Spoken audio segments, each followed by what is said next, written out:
Hi everyone, it's Nicole, and today I have a card share featuring the Scripty Thanks die from Fawn for their May 2014 Inspiration Week. And I've created an inlay card using the Scripty Thanks die as well as the large stitched journaling card die, which comes with that awesome thought bubble there, and the Fawn hearts dies as well. So what I did first for my card is I'm cutting a whole bunch of really thin strips of cardstock. All of this cardstock is exclusive Simon Says stamp cardstock, and I cut it really, really thin, about 1/8 of an inch wide. And I used a bunch of scraps, as you saw there a little bit ago, just from my scrap bin. And I put some sticky dot adhesive using the Tombow dot adhesive roller on some scrap white cardstock, and I'm just laying the strips really close together in a rainbow pattern across that adhesive there. Then I'm going to take my thanks die, and I'm also going to take the hearts dies, the 3 smallest hearts from the Fawn hearts die set, and run them through my Big Shot there to cut out all of those really fun rainbow elements. Now I'm taking the large stitched journaling card die and laying it over a 4 1/4 by 5 1/2 piece of white cardstock. And I'm also going to take the thought bubble from this set. I'm laying all of my elements out because I like to cut out as much as possible. Now the large stitched journaling card die from this set measures 4 by 6, so it's larger than a standard size card. But there's lots of fun ways you can still use it on cards, and I've been doing several different cards with it. You can get a fun stitched border, so I'm just going to have a stitched border along the left hand side there because everything else isn't cutting out. Just that left border.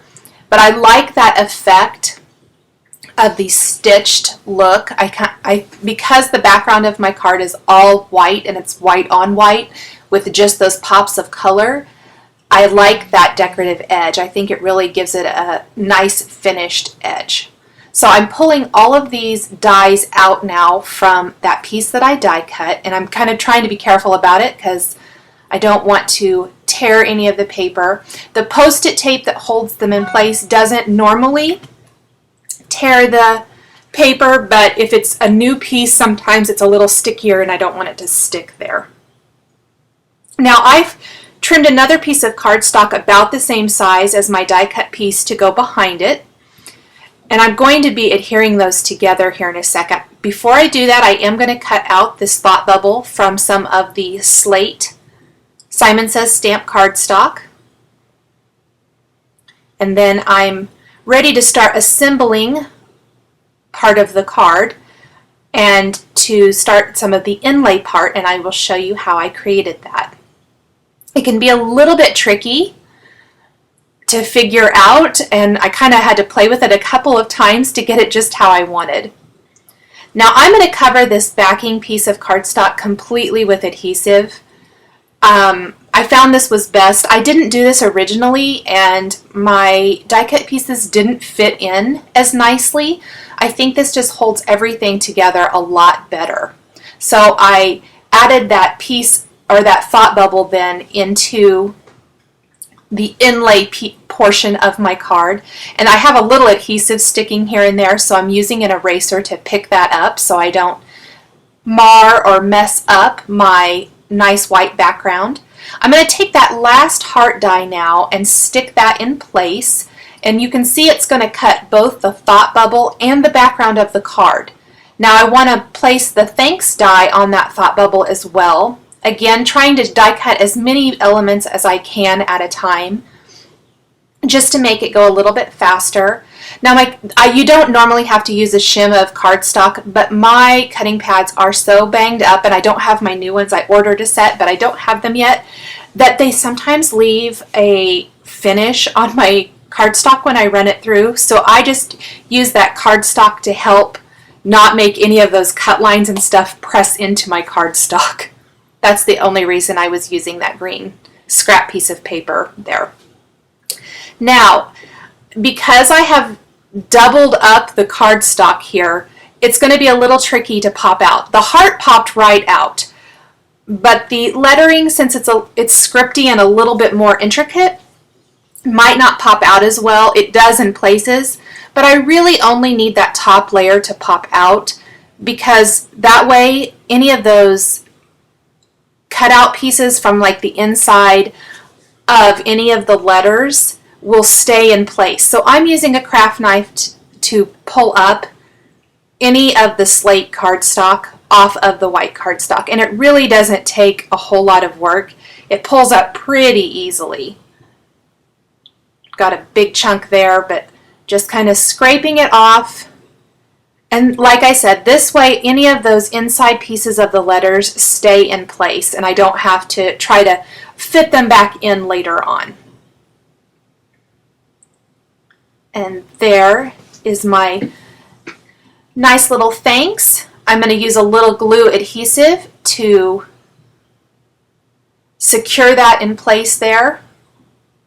Before I do that, just to hold anything in place, I'm going to be popping up this piece on the front of my note card. I'm going to use some foam adhesive. I'm using a little bit more foam adhesive than I normally would, and that's simply to just make sure any of that, all of those inlay pieces stay put and don't push through or pop out or anything like that. So here's my liquid glue adhesive. I'm just going to need to get it started. It was a little clogged up there. Just trace around that entire design, do some little dots. I usually do dots. That is a little bit easier, and not so much comes out from around the die cut that way. And then I will simply place my rainbow die cut right inside of there so that the entire surface is nice and smooth. Now I wanted that to stay put, so I actually went and had lunch and I put a whole bunch of acrylic blocks on there while the glue dried so it stayed nice and flat. Finally, I'm going to grab some enamel dots and place them around the card just to finish it off and give it a little bit of embellishment. I have a whole bunch of these bright colored enamel dots that I thought would work perfectly.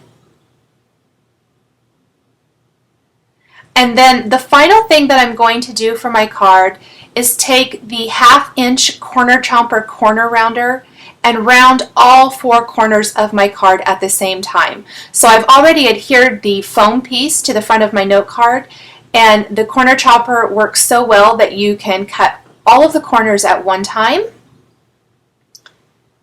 And they all look nice and rounded. It gives it a nice finished look, especially for a more simple designed card.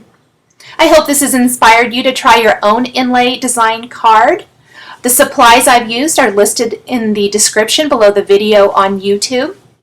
Thanks for watching this May 2014 Lawn Fawn Inspiration Week video. For more videos, please subscribe, and we will catch you next time.